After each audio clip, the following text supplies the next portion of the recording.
Assalamualaikum warahmatullahi wabarakatuh. Nama saya Nikita Ufiana dari Prodi Sistem Informasi dengan NIM 2020-530-36.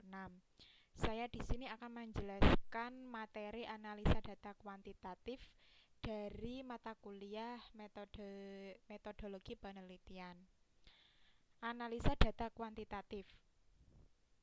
Dalam melakukan penelitian kuantitatif, kita sering mengalami kesulitan tentang metode statistika apa yang akan kita gunakan.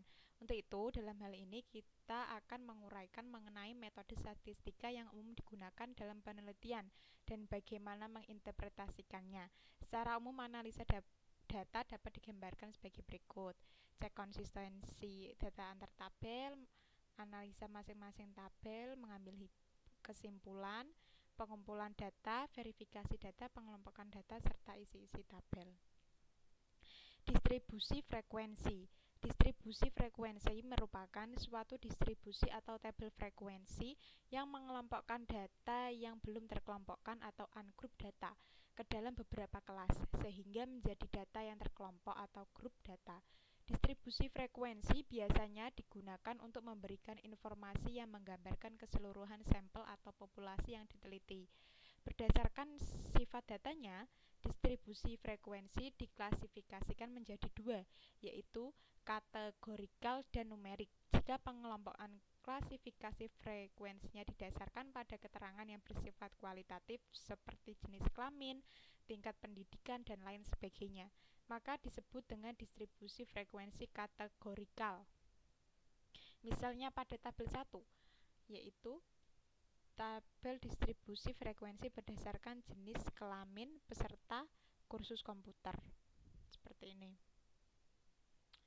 Selanjutnya, cross tabulation adalah sebuah teknik visual yang memungkinkan peneliti menguji relasi antar variabel. Cross tabulation ini juga berfungsi untuk memberikan gambaran tentang data yang dikumpulkan selama penelitian untuk menerangkan secara umum mengenai populasi yang diteliti. Biasanya digunakan statistik inferensial atau inferensial statistik. Korelasi merupakan suatu metode yang menggambarkan hubungan di antara satu variabel dengan variabel lainnya.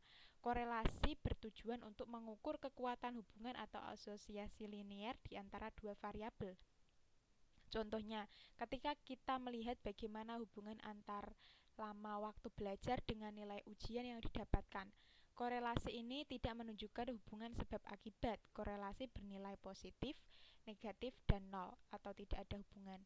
Korelasi biasanya diukur dengan koefisien R yang mengindikasikan seberapa banyak relasi antar dua variabel.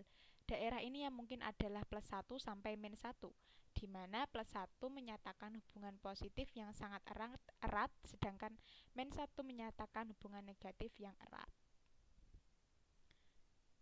Regresi. Analisis regresi digunakan apabila kita ingin memprediksi hasil penelitian kita dengan menggunakan dua variabel atau lebih. Analisis regresi merupakan proses membuat fungsi atau model matematis yang dapat digunakan untuk memprediksi atau menentukan satu variabel dengan variabel lainnya.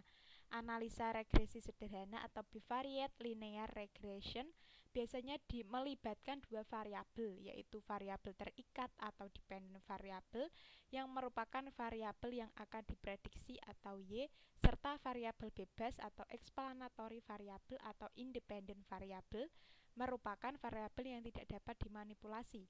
Persamaan garis regresi sederhana bisa dirumuskan dengan formula sebagai berikut. Y sama dengan B0 plus B1 XY, di mana B0 sama dengan intercept sampel, B1 slope sampel. Keduanya dicari dengan analisa kuadrat terkecil atau least square analysis yang merupakan suatu proses di mana model regresi dicari yang menghasilkan jumlah error kuadrat terkecil. Selain mengukur kekuatan hubungan antar dua variabel atau lebih, analisa regresi juga menunjukkan arah hubungan antar variabel dependen dengan variabel independen. Contohnya regresi sederhana, berusaha memperkirakan nilai ujian dengan lamanya waktu belajar.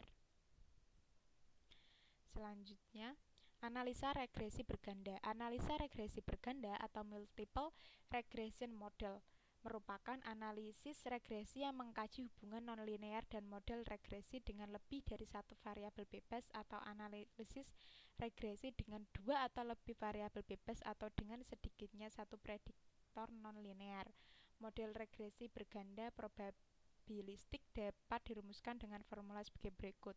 Y sama dengan B0 plus B1 X1 plus B2 X2 plus B3 X3 dan seterusnya plus BK kali XK, di mana K sama dengan banyaknya variabel bebas, B0 konstanta regresi, B1 koefisien regresi parsial untuk variabel independen, I menunjukkan bertambahnya Y apabila variabel independen 1 meningkat 1 unit dan variabel independen lainnya tidak berubah. X2 dapat berubah berupa X1 kuadrat suku nonlinear dari X1. Analisis regresi berganda ini didasarkan pada model probabilistik yang terdiri atas komponen deterministik dan kesalahan random. Model regresi. Analisa regresi berganda didasarkan pada model probabilistik yang terdiri atas komponen deterministik dan kesalahan random. Adapun model regresinya sebagai berikut. 1. Model deterministik sebagai berikut. Model probabilistik seperti ini, di mana B0 sama dengan intercept populasi, B1 kemiringan slope populasi. Uji T atau t-test. Analisa t-test digunakan apabila kita ingin mengevaluasi perbedaan antara efek. Analisa t-test biasanya digunakan untuk membandingkan dua kelompok dengan menggunakan mean kelompok sebagai dasar perbandingan. Uji T akan mengindikasikan apakah perbedaan antara kedua kelompok tersebut signifikan secara statistik atau tidak.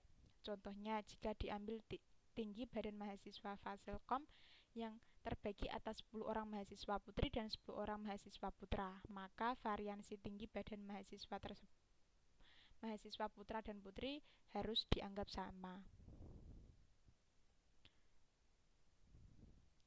Uji F-test dan uji Z-test. Uji F berguna untuk menguji apakah populasi tempat sampel diambil memiliki korelasi nol atau adanya relasi yang signifikan antara variabel independen dengan variabel dependen.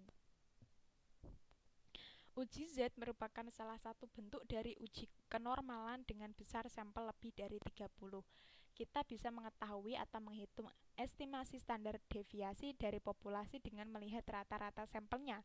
Berikut merupakan perhitungan statistik uji Z. Z sama dengan X min M per S, sampel mean population, dan mean per population dan STD def. Analisa validitas dan reliabilitas. Analisa validitas. Untuk melakukan analisa validitas dapat digunakan metode person product moment dengan syarat sampel yang diambil bersifat normal atau lebih dari 30, sedangkan bila sampel yang diambil kecil atau kurang dari 30, maka dapat digunakan metode Spearman rank correlation. Analisis reliabilitas. Untuk melakukan analisis reliabilitas dapat digunakan metode Cronbach-Alpha jika koefisien yang didapat kurang dari 0,60, maka instrumen penelitian bersifat reliable. Baik, kurang lebihnya dari saya. Cukup sekian, mohon maaf dan wassalamualaikum warahmatullahi wabarakatuh.